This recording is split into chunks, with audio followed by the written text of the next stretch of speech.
Welcome everybody to the Wow, You Made That podcast. This is a podcast where we talk about people and projects from the entertainment and other creative fields. This is a special episode today. I'm going to give you a brief history of how I got into the movie making industry, and then I will play a short interview I did with my mother, Helen Possert. She passed away in May of 2018, just 3 months after this interview. But first, a little bit of my background. Everyone has an origin story, and here's mine. I was born and raised in Detroit, Michigan in 1964. Now, a little history on Detroit. Everyone has heard about the tough times Detroit has had. I'm not going to rehash this. I'm going to talk about the good aspects of Detroit for a minute. Of course, it is the Motor City, birthplace of Henry Ford's mass-produced cars. If you ever find yourself in Detroit, be sure to spend a day at the Henry Ford Museum in Greenfield Village. It's a world-class museum full of America's industrial heritage. The village has the Wright Brothers bicycle shop where they made their first plane. It has Edison's Menlo Park Labs. And it also has Ford's Model T shop. It's really a great place to visit. I highly recommend it. Detroit has a rich musical heritage. Of course, Motown, but also rock, funk, and techno. It's funny to hear all of the so-called song mashups being produced now like it's something new. I remember hearing them in the early 80s on late night WJLB in Detroit, a radio station that routinely overlaid one song over another. Detroit, like a lot of the Midwest, has a do-it-yourself attitude. Maybe that's why after all the difficult years, Detroit is starting to rebuild itself. New businesses are moving in, people are returning to the downtown core, an art scene is reviving. It's all very exciting again. Okay, as I said, I was born in Detroit in 1964, the last of 8 kids, and my mom says I was always tinkering with things. I made my first model at the age of 5. It was the battleship USS Arizona, built from a kit. I made it with the guy that became my brother-in-law, Ed Radzowitz. He would also encourage me to go on to learn to draw and use the airbrush. At age 8, I found a regular 8 movie camera at a neighbor's garage sale for 50 cents, maybe $1. It wouldn't have been more than that because I was 8 years old. I had no money. Little did I know that would be the end of me right there and then. A hard lesson I learned right out of the gate with that camera was regular 8 film, if you know anything about it, is not confined in a light, tight safety housing like its successor Super 8 film. When I opened the regular 8 film from its protective package in broad daylight and loaded it up, I did not know I had already ruined the entire roll of film. But I finished filming that day and took it in to be developed. A week or so later, when I went with my father to pick it up, the camera store owner pulled my dad aside and told him what had happened. The film was ruined and just black. They brought me over to the edge of the counter and explained it all to me. And the worst part, I still had to pay for the processing too. Those few dollars was everything I had. I was devastated but undeterred. So back to the chores I went to make more money to buy more film. I learned how to load the film in the dark until I could find a Super 8 movie camera and switch over to the consumer-friendly safety cartridges. I started making a few movies with the neighborhood kids, mostly horror and fantasy, Frankenstein, vampires, anything with blood, that sort of thing. At that age, I was already interested in doing special effects, what we call visual effects today. My mother found and bought me a book on special effects in 1976 called Movie Magic by John Brosnan. I mean, that's a really great book. You should find it used somewhere and get it, because it goes into some detail about visual effects from the silent era up to the mid-70s. It captures the history of effects before Star Wars came out in 1977 and revolutionized effects or ruined it, depending on your viewpoint. This book is a very good source of information, especially since it has 2 appendices, reference notes, and 3 indexes at the back of the book. It covers a lot of info. I highly, highly recommend it. When Star Wars came out, I was just 13, and like many people of that era, it wrecked me. My model builds and my filmmaking immediately switched from horror to sci-fi fantasy. I concocted the thinnest of plots to get model spaceships in front of a starfield made of black mat board, punctured hundreds of times with a pin, just to blow them up. That was a good time. A little hair-raising for my father at times, but we had a great time doing that. In 1979, a magazine called Cinemagic came out, showing you how to do low-budget and no-budget special effects in your backyard. It influenced me greatly in how I was making my Super 8 movies. A year later, Cinefex would start publishing. I came in on issue 2 and was blown away. I quickly decided one way or another I was going to Hollywood to do something. It was becoming apparent from reading Cinefex that people were making some sort of living doing effects work in Hollywood, and I wanted in. So once high school finished, it was off to college I went, Central Michigan University, and I got a degree in film. My major was cinema, and I got 2 minors, mainly to put my dad at ease. He wanted me to get a business degree. I was having none of that, but I did get 2 minors, one in advertising and one in marketing. That kept him quiet, kept him off my back. Shortly after graduating, I moved to California. I'd gotten a hold of a few contacts out there and started to look into them. My first job was with Tony Meininger at his Brazil studios. We made the Laurel and Hardy and Keystone Cops Duracell commercial. It was all shot in black and white. It was a fun project. I made molds and did casting and cleanup and some general assembly. I was thrilled. I was only making $6.75 an hour and trying to survive in LA, but I managed. If you don't know, this kind of work is pretty unstable. It's project to project. When one project ended, I contacted other shops and just kept pursuing more and more work. At this point in time, I've worked on over 50 feature films, a dozen projects for television, 40 commercials, as well as work on theme park rides, music videos, and other special projects. I've been lucky to keep moving around and landing jobs. I've managed to keep a mortgage paid and my marriage intact. That's not too bad. Some highlights of projects I've worked on are The Abyss. That was my first movie. Did that at Design Centers. Alien 3. That was my first on-screen credit. I did that at Boss Films. Solar Crisis. Also at Boss Films. I mention this because I got to work on Sid Mead designs, one of my first solo model builds. Terminator 2, because everybody just likes that. I worked on the stunt guns that Arnold and the stunt guys used. Earth to the Moon on HBO. I built the brass structure of the LLTV miniature for Vision Crew Unlimited. It's the one where Armstrong has to eject from when he's testing how they're going to land the LEM module on the moon's surface. Batman and Robin, the Mr. Freeze rifle and pistol. I did that for Matt Sweeney Effects. Now, the movie's not really any good, but those rifles, those are friggin' cool if you ask me. I also did the Iron Man test boots at Stan Winston Studios from the first movie, the ones where he's got just the boots on and he's test flying for the first time and almost wipes out and kills himself. Those were fun. And something I'm really proud of, it was a restoration of the Close Encounters of the Third Kind mothership. I did that for Greg Jean, and that model now resides at the Smithsonian National Air and Space Museum, the Udvar-Hazy complex.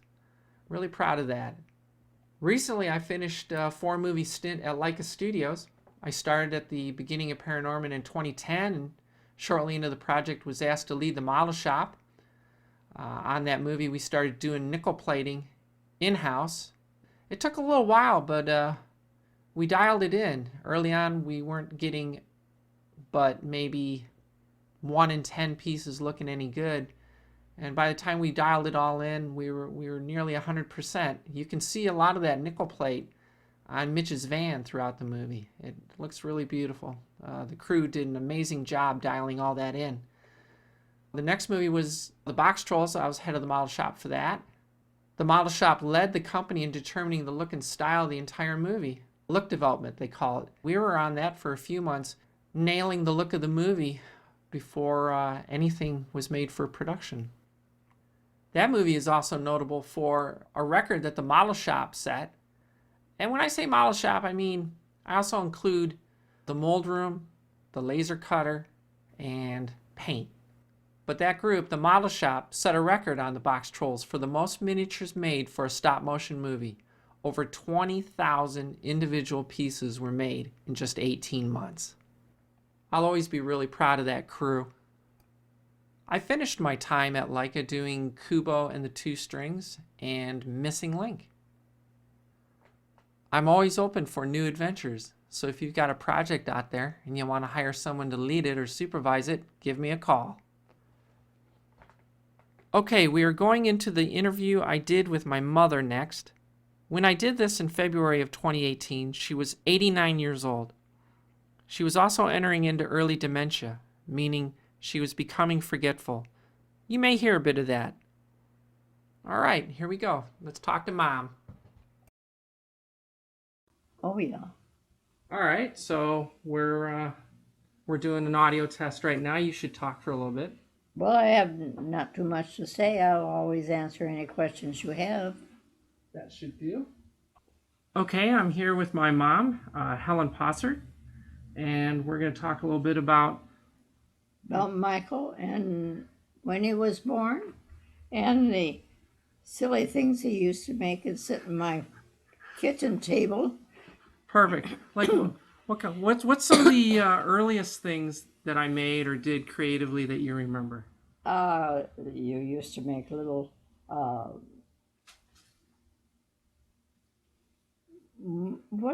plastic that you could mold. Yeah, like moldable plastic, like Sculpey, like a clay. Mm-hmm.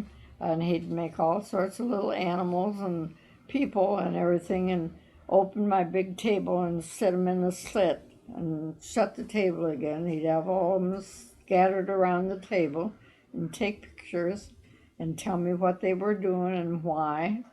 And how old do you think I was when all that you was were going about on? 9 or 10 when you started. Right. And well, as he got older, he got better. They looked more real.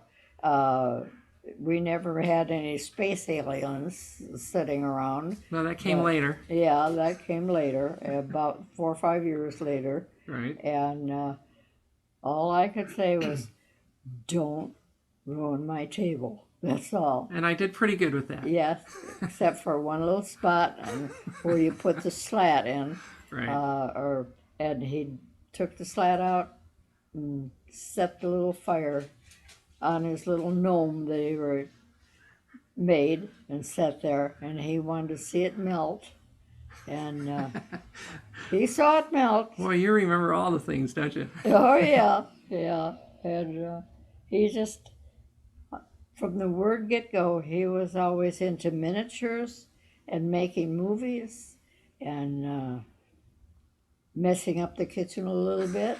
Never caught it on fire or anything like that. Well, that's good. But I am glad that this is what he wanted to do, and he finally made his fortune. Fortune. I wish. But he worked in the movies, and he's made a lot of movies with miniature models. And I've had people come up to me in church saying, watched the movie on television last night, and I saw Mike's name in the credits. So what did he make for this movie, and what did he make for that movie? So I was glad to know that what he went to school for is what he went on with life. And he's still doing it, and I'm proud of him, and his dad's proud of him. And I just couldn't figure out where he got all his talent, because I certainly, could have embroidered and sew, but I certainly couldn't make any models. Yeah, but Dad was always cobbling around in the workshop making stuff out of wood and plastic and metal. So. And his dad had a workshop out there, and making all sorts of things. Well, Grandpa Possert was a cobbler, so he was pretty handy with his hands because he was building and repairing shoes. And So the college you referenced was Central Michigan University, where I got a degree in film, and also for electives took a lot of classes like wood shop and plastic and things like that. That Lou used to climb the pole out in the back where Nicole was renting, so that he could get TV. Free cable. Free cable. I didn't know you knew that story. You told me. Did I? Yeah. And I just all this time I've always thought, did he ever go up and take that thing off? No. When he moved. No, but we had free cable for a couple of semesters. Oh, yeah.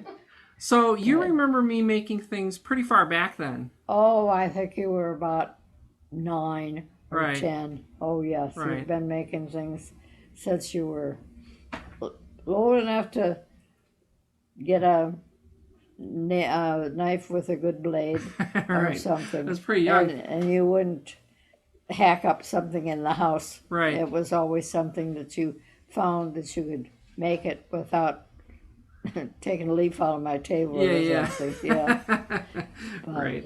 Yeah. I remember, and Ed seems to think I was only 5 or 6. I made with him the that battleship USS Arizona model that we took up to Lake Bel Air, where we used to rent a cottage. And I think that's the first model I ever made, and Ed seems to think I was probably just 5 or 6 then. Oh, yeah. Yeah, so it was quite early. Yeah. But also, I remember that my Uncle George would bring junk to the house, basically old radios and whatever interesting things he'd find for me to tear apart and have parts to build models and spaceships and everything. and base stations and all kinds of. And boy, that used to upset Dad, didn't it?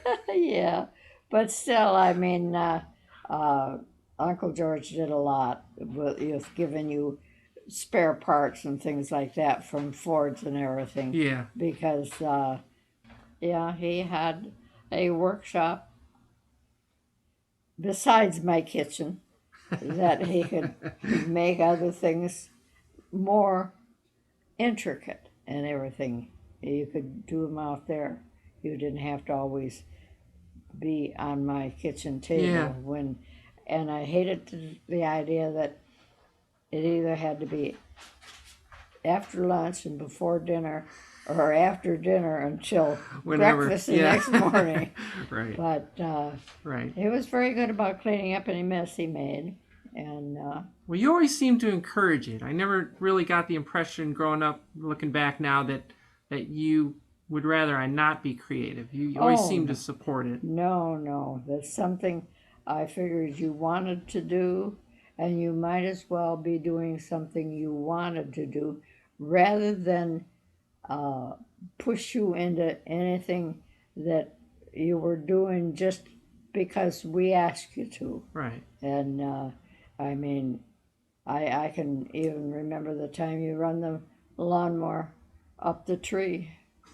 I thought you were going to kill yourself, but I thought so too. yeah, and but I mean, I can even see Russell coming over and helping you with a slip line from the house to the tree. Right. So you could make, I don't know what you were making. We were doing James Bond movies then. I used to involve a lot of the neighborhood kids too. Yeah. And but there were so many people that were interested in what you were doing that there was always somebody either hanging over the fence or something, you know. A kid with a movie camera, so it drew a lot of attention. Yeah, and I was making movies before Star Wars came out, and then Star Wars came out, and it seemed to supercharge it for me. Yeah, I was very proud of you, and so was your dad, and he just couldn't figure out where you got all your brains and all your want to be this and want to be that, and I want to do this and I want to do that. And I'm very proud that you went to college and were working on things there that you wanted to do. Right. So now, Dad wasn't always sure about movie making early on because he didn't understand how you made money at it, made a living. Right. He was very, of course, Dad never really had that much education for one thing, and then for another. Well, he dropped out during the Depression to go to work, right? Yeah, help the family out. Well, not only that, but he was raised half the time in an orphanage. Yeah. And then a Catholic orphanage. Right. So it was more strict than the others. Yes. And several times he let's put it this way, walked home and Hopped the wall and left. and the next the way he day, tells it. Mama brought him back, you know, Right. and well, I mean, I don't know whether the nuns spanked him or put him in a corner or what they did, but he just wasn't happy about being in the orphanage. So Well, the stories he told me, it doesn't sound all that pleasant of a place. no. Right. And from what from what I understand from what he says, it wasn't a very nice place. No, right. Yeah, and I mean, he loved his mother and everything, but it was just the idea that she would take him back every time. You know? Yeah. Mm-hmm. Well, it was different thinking back then. Oh yeah. Yeah, it was pretty hard during the Depression. Yeah, but the thing of it is, he couldn't understand why he was the only one always sent back to the orphanage and the girls weren't. Yeah, right, Yeah. right. And of course, with Nicky. My Uncle Nick. Yeah. Yeah. And they had something wrong with his leg, and the nuns just poo-pooed it. You know, it wasn't Right. so bad. And he ended up crippled, and Because of it. yeah, because of it. Right. And Dad always tried to take care of him and everything. Right. And when Dad moved to Michigan, he brought Nicky here with him. Oh, okay. Yeah. I didn't know that. He didn't live with them, but he found a nice place close to a hospital down on, I don't know whether you remember the Boulevard and Grand River. Yeah, yeah. Mm-hmm. There was a nice place there that he stayed Now, Uncle Nick, from what Dad always has told little stories, is he's pretty bright. Oh, yeah. Yeah, they say he was really, really smart, you know. Right. And everything. Right. And the thing of it is, he was, well liked by everybody. Yeah. And, but his mother just, she wasn't the kind of mother that could feel that she was able to handle a disabled child. Right. Yeah. Right. And that's why he was put in an orphanage for a long time. I see. And once in a while they'd put Dad back in the orphanage with him. Right, right. So that he'd have company and stuff. Maybe that's why they did it so much, huh? Uh-huh. Yeah. But it wasn't a nice story. No. And he was a nice boy. He was a nice boy. He's always cheerful. I mean, he didn't get around that much, you know. It wasn't easy for him or anything. But he always had a kind word and always smile on his face and everything. He was very, very nice. Right. Yeah.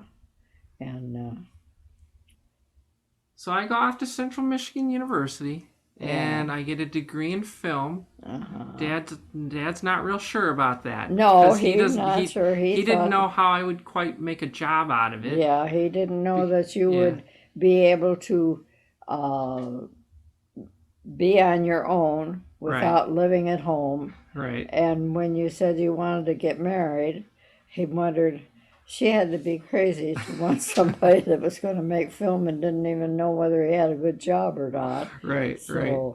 Well, but I managed to get out to California, and I networked enough, and I was able to go from project to project and job to job. And I think it was probably 3 or 4 years in when he realized, well, I'm not bugging you guys for money every week. And I think that's when he started to accept more what it was I was doing. It was, because he just, he was one of these guys that you worked, you got a paycheck every week.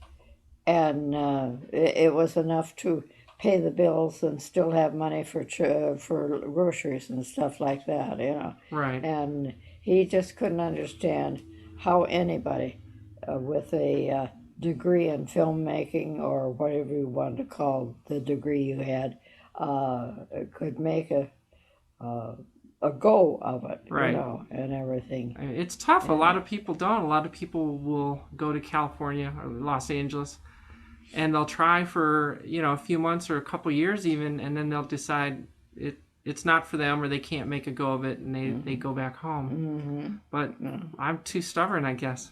Well, I mean, no, I think you've got the personality where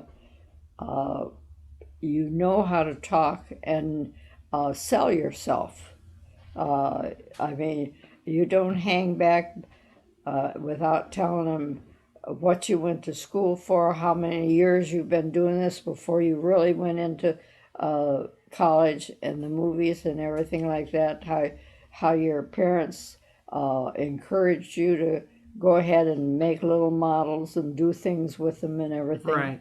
And no, it's you have to have support for something like this. You can't just say, well, do this, do that. Right. But you've got to have support. You've got to have your parents backing you. Right. And I don't know how many number of times the people used to come up to us at church. Right. And, I saw Michael's picture or his name on the film I was watching on TV last night. I mean, Armstrong? Is that Mr. Armstrong? Maybe. I can't remember. I was going to say if Part of that youth group. Yeah, the youth group. He Right. was. Yeah, and so. Did that? I bet Dad enjoyed hearing that. Oh yeah, and when they found out that you were, doing movies and everything, well, they wanted to know which ones you worked at and things like that. And did you enjoy it? I mean, it's like I told him, if he didn't enjoy it, he wouldn't be working at it. Right. If he didn't enjoy it, he'd be home. Right. So, Yeah. but, it's like I told him, I says, that's something he's always done. Yeah. And I know the one fellow asked me, he says, well, don't you have film of what he did and everything? I says, no. I says, we didn't have a movie camera. Yeah, there's no video or movie cameras back there, and the movie camera I got at a rummage sale I was using to make the movie.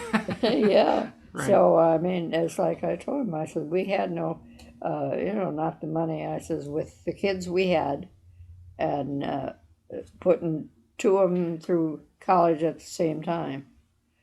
And so I says, there wasn't very much money for extras. No. Well, no, I found that movie camera when I was 8. A block away, someone was having a garage sale. And I think I paid 50 cents. It was all the money I had from little chores that you'd let me do. And I remember finding out how expensive film was. And then I spent a good part of that summer doing chores and cutting grass and other things, or whatever I could do. I don't know about cutting grass, but whatever little things I could do to get the money to buy the first roll of film. Yeah. And then I didn't understand that you were supposed to load that film in the dark. And I ended up ruining the first roll of film before I even got the first frame to go through the shutter. And that was a good education at 8 years old to learn. Yeah, you learn things as you go along. Yeah, and the hard way, because those $2-3 in film and developing at an 8-year-old is a lot of money. So. But I remember, like I said, it took Dad a few years to understand that I could make a living at it. And then I think he became probably my biggest fan. Oh, yeah. Oh, he did. I mean, he bragged about you when we were down at the American Legion Hall and stuff like that, and at work and everything. He just thought that was great. He did. He was really proud of you. Good. Yeah. So you're okay with me going into the movies? Oh, I was from the get-go. Right. I mean, I backed you all the way. You did. And I remember when I finally told you after I graduated from college that I was going to move to California, you started to cry and you said, I wondered what took you so long. Yeah. Yeah, because, well, where else could you have gone after you had? Not really. I mean, New York now has a studio, but that's just as far away as what Los Angeles right. is. And we had that conversation, Nicole and I, because we decided, Well, if we're going to be poor, I'd rather be warm. So New York was out. Oh, yeah. We need to go to I can California. imagine. If we were going to, Uh-huh. before, Sometimes I think New York is colder than what Michigan was because Yeah. it's so close to the ocean and everything. Yeah, that's true. Uh-huh. So, Well, is there anything else you can remember in little stories? Or no. it's Just a lot of fun being around you, that's all. it's always into something creative, Yeah. huh? And we let you have that little room off the kitchen dining room area. Right. And we let you have the big desk and everything. Right. And you just had a ball. You had a ball there. Thanks, Mom. I do miss you.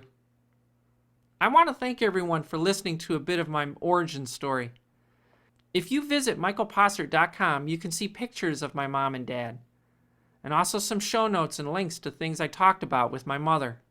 That's michaelpossert.com. Possert, michaelpossert.com. Thanks again for tuning in. I hope you come back for another episode of Wow, You Made That. Thanks, everybody. See you again.